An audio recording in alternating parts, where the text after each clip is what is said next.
Hey, what's up, guys? So I just finished listening to Elon's pod that he did with the All In guys, as well as with Joe Rogan. And here are just a few takeaways. I'll make this video super short. But overall takeaway, I sensed a really good mood from Elon. So hopefully that's a good sign going into next week. Obviously, nothing is official yet until probably the day before the shareholder meeting on November 6th, November 5th. In the evening is my expectation that we'll hear a little bit something of whether or not Elon's comp package will be voted through. That's similar to last time when we voted for Elon's package the second time. We found out the night before the shareholder meeting. So thankfully the day of was really more of a celebratory experience, celebratory event, as opposed to kind of, waiting, biting our nails until we heard something on stage or anything like that. So that's hopefully somewhat reassuring, somewhat comforting, knowing that Elon was in a really good mood, both on the Joe Rogan podcast as well as the All In podcast. There was a part where Chamath wanted to ask a little bit about the shareholder vote.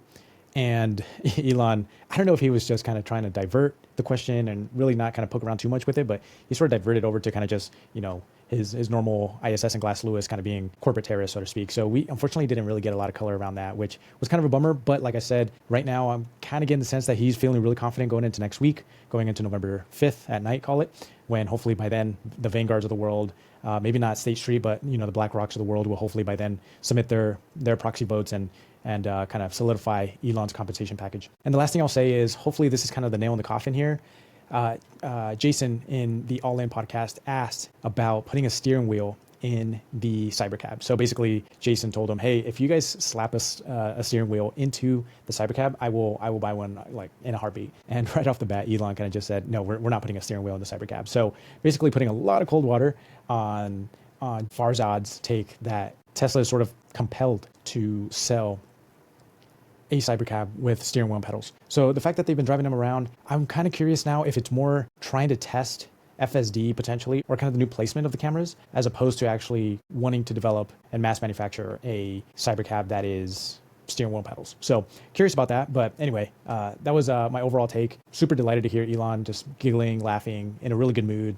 Obviously, he kind of brings up, his normal kind of political takes here and there, but for the most part, it seemed like he's feeling pretty good going into next week. So I'm hoping that is somewhat reflective of what will transpire next week. Obviously, nothing is set in stone yet, not until November 5th at the earliest. But for the most part, I'm really excited about going into next week now. I was a little bit nervous over the last few days, just kind of considering how, there are a lot of activist investors, especially now that Elon has been very active politically post the prior vote that we did to kind of ratify his second compensation package vote. So because of all that, obviously different firms might kind of take a different direction when it comes to voting for Elon's comp. But nevertheless, I feel like it's a win-win for shareholders. I think I'm beating a dead horse. You've heard it 1,000 times already, particularly as well from Chairwoman Denholm, might I say, where if Elon executes on the tranches, on the market caps, shareholders win big. Even if he doesn't execute on everything, the market cap is probably going to still reflect quite a premium. And so at that point, I would imagine that shareholders are still winning massively, even though Elon might not get every tranche or hit whatever market cap. So I think at the end of the day, it's a win-win for shareholders, and then even more of a win for shareholders if Elon can continue to execute on his milestone. So anyway, with that said, I think again, going into the weekend feeling pretty good. It seems like Elon is in a great mood. So hopefully that is an indication of what might transpire next week. It looks like maybe signs are pointing towards this 95% plus probability that his compensation vote will pass. And now I guess it's just a matter of waiting here over the next few days if we kind of continue to get more color around that, or just kind of be patient and wait until November 5th, November 6th to actually get the official tally. So anyway, with that said, I'll catch you guys next time.